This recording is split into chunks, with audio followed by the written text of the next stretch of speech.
I collect bones, which is an extremely dog-coded hobby. Friends that I literally have a squirrel buried somewhere that I need to unbury for the bones, and they were like, you're literally a dog. We often hear from people on the right that leftism is a mental disorder. Mental illness has been on the rise, and simultaneously, mostly teenagers' ability to function in the real world is in decline. Click subscribe. Welcome to another psychological deep dive. We've known all this for quite a while, right? The lockdowns and fear behind it all certainly made it worse, but I haven't really seen that many people talking about why it's mainly among leftists that we see this shift happening more. Is it because most extreme leftists happen to be women or LGBT people, and they already are the most likely to be open about having mental illnesses in the first place? From a purely nature perspective, mental illness, of course, can be chemically trauma-induced. Body changes are very real and valid. I hate using that word, but it's actually the right word to use here. We see it all the time with new moms in postpartum depression. We see it with military members who have PTSD. But what I'm here to focus on today is the nurture side of things. Because as we know, people on the left or the right can both have babies and both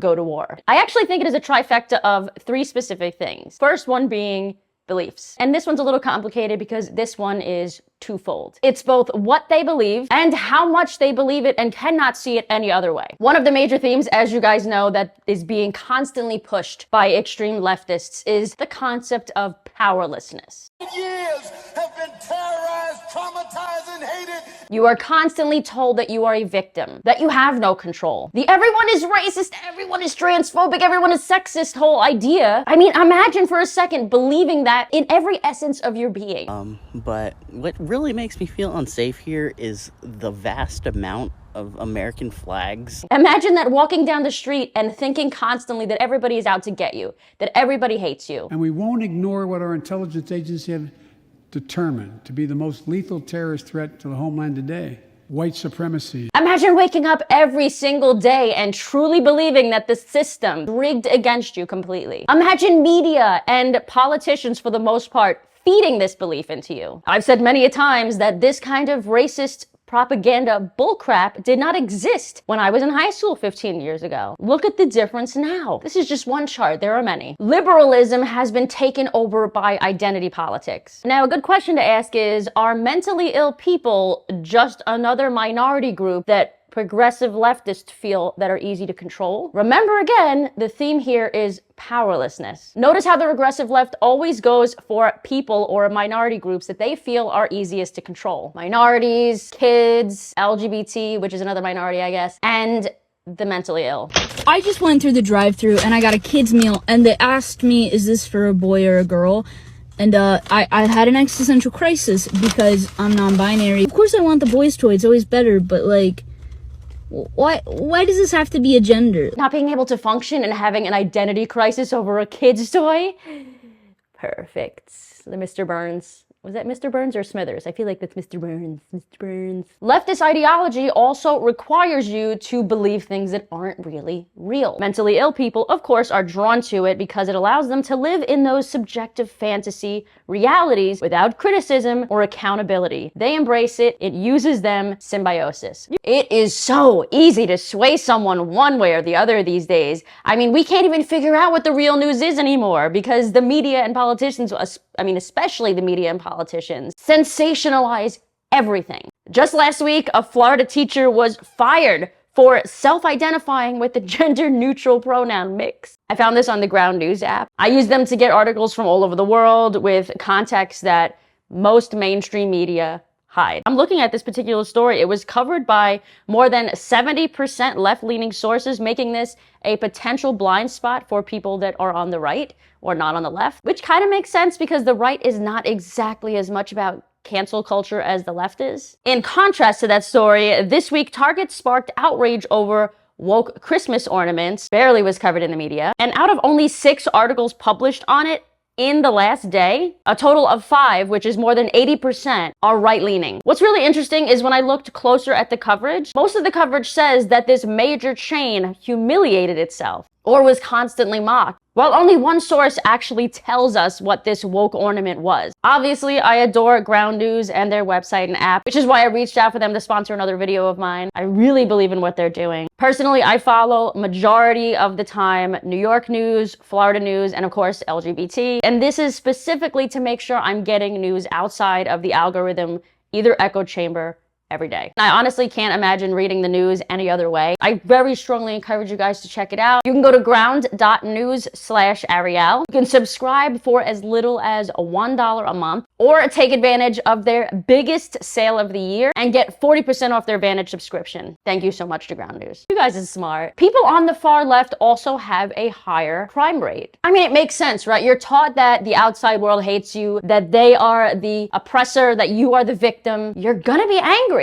Again, this is a reaction to feeling powerless. Love this tweet by my friend Blair. She said, leftism is a death cult. It fetishes and obsesses over death because of the powerlessness aspect. But let's go back to her tweet. Transition kids or they'll die. Give up your guns or people will die. Obey lockdowns or you're killing everybody, especially grandmas. Climate change will kill us all by 1995. Okay, again, feeling powerless. This brings us to our second part of the trifold, surroundings. Do the majority of these people even have surroundings besides the four walls of their bedroom that they're constantly in, or their dorm room? Existing mainly in an echo chamber, complaining about long shifts that are just regular 8-hour shifts, not being able to cope with being misgendered at the post office. Have a great day, dead name. Like, bruh, one of the packages you asked me about literally has my preferred name on it. What is wrong with you? Can you please not be transphobic? Using being misgendered as an excuse to call out of work. Two things to know. I'm non-binary, I go by they, them, and I work in a store that is pretty much all women. So whenever they're like addressing us or when they're talking, they're always like, hey ladies. So I've taken it upon myself as someone that is non-binary to use this to not listen. And whenever anyone addresses a group as ladies, I am not included. So when they say, hey ladies, let's like stop talking, or hey ladies, let's like get to work, I will do none of it because you're not talking to me. I will not listen to anything that is said when it is started with, hey ladies. I'm a theydy, not a lady, a theydy. Back to being in their own world, their own echo chamber once again. And it makes sense. If you believe that everybody outside of your bubble hates you, why would you surround yourself with them? I did a video last week with an ex-non-binary woman who said when she was in the midst of it all, she literally believed every person that was not trans hated her. She was afraid of anyone that was not trans. That's how indoctrinated she was. And remember, one way abusers manipulate their victims is by isolating them, by keeping them away from the outside world. You do know you don't have to prove your loyalty all the time. If you grew up in a family where don't air our dirty laundry, right? You're loyal to the family, even past abuse sometimes. I mean, loyal's fine, it's a great quality, but you don't have to be. We are the only ones who keep you safe. We are the only ones who are your friends.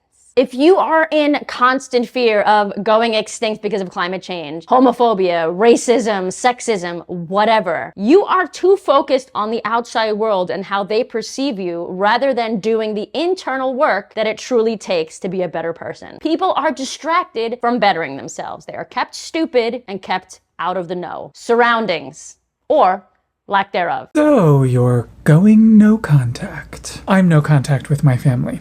All of them. Siblings, parents, extended family, cousins. But why do I have a very strong feeling that it's all because Jeffrey wasn't being called they, them by family and friends? Taking away anyone from their friends, their family, their partners, and isolating them is textbook abuse. Which brings us to the third fold in the trifecta, way of life. A big, and I mean a big, part of this all is the feeling of not belonging, not being attracted, not being liked or wanted. Call it a lack of family-mindedness, call it a lack of religion, call it a lack of community. It all comes from the same idea. We are moving further and further away from in-person meetings, from community-driven events. And trust me when I say this, the youth are so desperate for it. Look at TikTok. People are so desperate to belong that they are literally self-diagnosing themselves with mental illnesses like Tourette's. like DID, like gender dysphoria. Is gender dysphoria a requirement to being trans? Let's talk about it. There's gender euphoria. Can we call it a separation from God? Can we call it a separation from our true selves? I feel like both, like a man and a woman,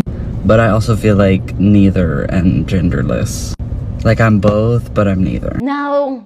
Just no. My friend David said, most people who identify in the alphabet spectrum use glitter and rainbows to overcompensate for deep-rooted insecurities, unhappiness, and self-hatred. Bravo. Many are also using these identities as a shield because they have no actual experience diving deep into their insecurities, their unresolved traumas. I remember seeing this tweet last year and I favorited it because I knew that I would use it eventually in a video, and it says, transgenderism is a word acting as a social bridge between transsexualism and transhumanism. It's an umbrella term with weak borders that allows this bridging quality to transhumanism to nimbly evade scrutiny. And the article in question is entitled, "The Gay Rights Movement Has Been Hijacked by a Radical Transhumanist Agenda." Peter said, leftism is an ideology of coping. It is toxic self-help disguised as culture. Completely agree, Peter. And almost all, if not all, probably all, of this said coping is not healthy. Bonus number 4, which is basically still number 3, just like a little bit different, is lack of purpose, which goes inherently with way of life. John said, lack of purpose. It is not a coincidence that they're all rabid anti-religion, anti-work, anti-procreation, and nihilists that are just as evangelical for wokeness as the evangelical Christians they hate. Excellent take. As much of a non-religious person as I am also very aware of how a new religion has formed because of lack of one to begin with. And I've spoken about this before in videos. I call it the word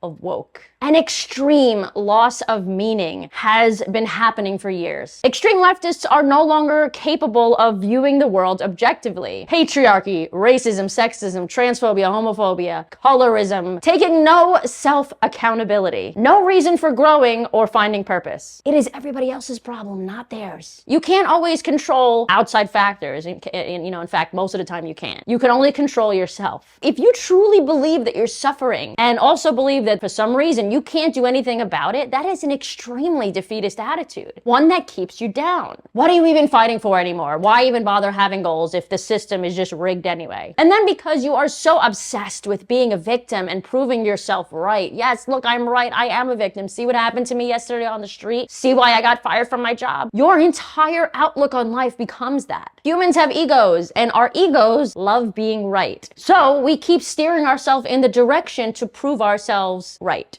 But is right good? For us, anyway? People often play the victim card because they truly believe they have or don't have any real inner power. And trust me when I say they use it as a power trip. It looks like he's having a nice feast. She, her. Yeah. Yeah, it's okay. It's all good. But it was not all good. Hi. I use she, her pronouns. I'm not sir. Yeah, like it's like a knife in the heart. I did specifically ask ahead of time not to be called sir. Yeah, I'm just gonna go. Okay. The Sweetwater starts at okay. I'm so sorry. I apologize.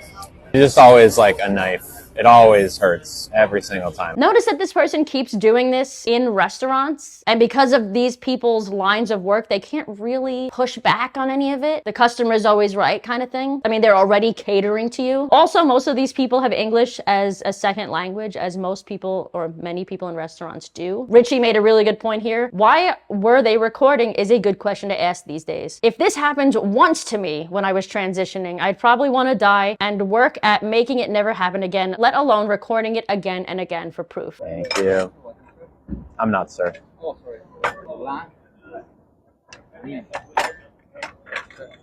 Not sir.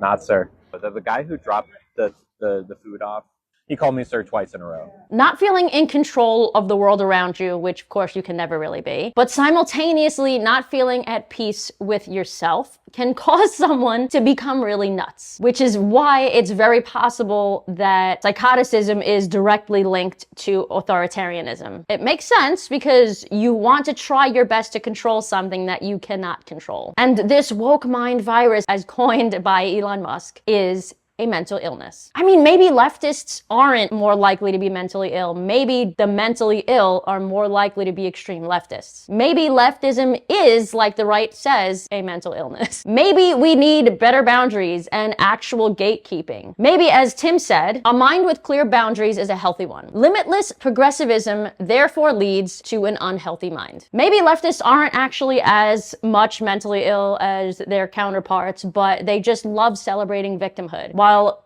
people that are not on the left tend to reject it. I have said in the past that I truly believe a good portion of these people are just making shit up, appropriating actual mental illnesses. And maybe, as always, it is a little bit of both.